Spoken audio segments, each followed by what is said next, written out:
আসসালামু আলাইকুম রহমতুল্লাহি ওয়া বারাকাতুহু। সম্মানিত দর্শকবৃন্দ, আপনাদের চ্যানেলে আপনাদের সকলকে স্বাগত। আমরা আসলে বাঙালি জাতি হিসাবে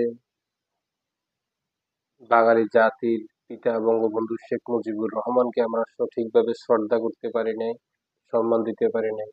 এতে আমরা প্রমাণ করি যে আমরা জাতি হিসাবে কতটুকু নিম্নমানের জাতি। সেকেন্ড পার্ট যখন আমরা আসি, মাননীয় প্রধানমন্ত্রী সফল রাষ্ট্রনায়ক শেখ হাসিনা, উনি বাংলাদেশের অর্থনীতি, বাংলাদেশের অবকাঠামোগত উন্নতি, বাংলাদেশের সামাজিক উন্নতির সাথে অন্তরঙ্গভাবে জড়িত। আওয়ামী লীগ সরকার অনেক ধরনের উন্নয়ন করেছে, যা বিগত কোনো সরকার করছে বলে আমার বয়সে আমি পাইনি। কিন্তু এই সরকার, এই অবৈধ সরকার, মেটিকুলাস ডিজাইন করা অবৈধ ক্যাঙ্গারু সরকার একটি ক্যাঙ্গারু কোর্ট তৈরি করে মাননীয় প্রধানমন্ত্রী শেখ হাসিনার বিরুদ্ধে যে রায় দিয়েছে, সেই রায় সাধারণ জনগণ হিসাবে আমরা মেনে নিতে পারি না, এবং সেটার জন্য আমরা তীব্র প্রতিবাদ জানাই। আমরা এই মায়ের রায় আমাদের দ্বারা মানা সম্ভব না সাধারণ মানুষের জন্য। কিন্তু সমস্যা হচ্ছে অন্য জায়গায়। সমস্যাটা এই সরকার কিভাবে এই আইসিটি কোর্ট, আন্তর্জাতিক অপরাধ ট্রাইব্যুনাল তো তৈরি করেছে শেখ হাসিনা। তো শেখ হাসিনা তৈরি করা কোর্টে শেখ হাসিনার বিরুদ্ধে কিভাবে রায় দেয়? আর শেখ হাসিনা তো গণহত্যা করে না, শেখ হাসিনা তো হত্যা করার জন্য নির্দেশ দেয় না। তো এই সরকার কিভাবে এটা প্রমাণ করে? এই সরকারের কোনো ধরনের আইনি বৈধতা আছে? কোনোটাই নেই। এই সরকার ততটুকু করতেছে যতটুকু সে অবৈধভাবে কাজ করতে পারে, যাতে সে থাকে, ক্ষমতা থেকে লুটপাট করে ধ্বংস করতে পারে দেশের অর্থনীতি, সামাজিক অর্থনীতি, সামাজিক বৈষম্য যতটুকু তৈরি করতে পারে, এতে করে এই সরকার লুটপাট করতে পারবে বৈধভাবে, অবৈধভাবে তাদের মতে। আমাদের মতো সাধারণ জনগণের কাছে তারা তো অবৈধ। যে আসামি, একটি সাংবিধানিক রাইটস হচ্ছে একজন আসামি সে তার পছন্দ মতো একজন আইনজীবী নিয়োগ করতে পারবে, সে যত বড় আসামি হোক, অপরাধী হোক।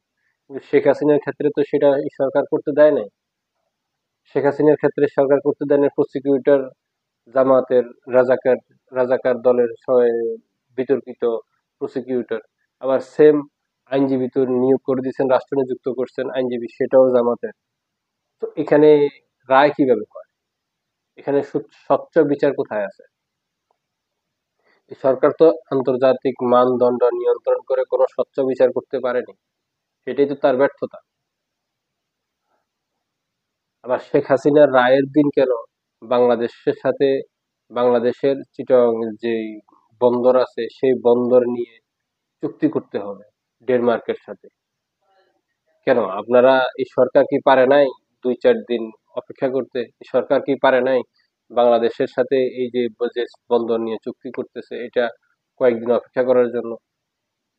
দ্যাট মিনস এটা বোঝায় যে এই সরকার শেখ হাসিনাকে ফাঁসির রায় দিয়েছে একান্ত উদ্দেশ্য প্রণোদিত ভাবে, যাতে করে পুরো বাংলাদেশের মিডিয়া, বাংলাদেশের দেশের সাধারণ মানুষের, জনগণের মন, মাইন্ড, চোখ কনসেন্ট্রেট শেখ হাসিনার মামলার দিকে আছে।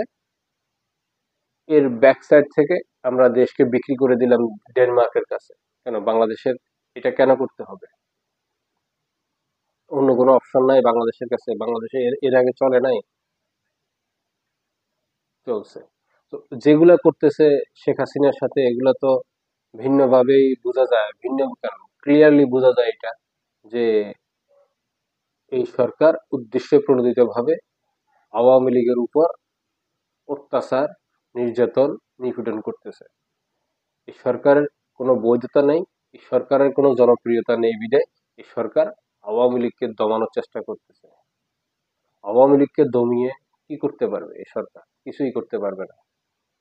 এই সরকারের ততটুকু জ্ঞান বা ততটুকু সামর্থ্য নেই বা শক্তি নেই আওয়ামী লীগকে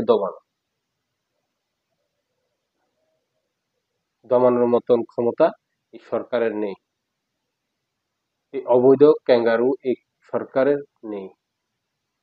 এই সম্মানিত দর্শকবৃন্দ, আজকের জন্য এতটুকু। আল্লাহ হাফেজ।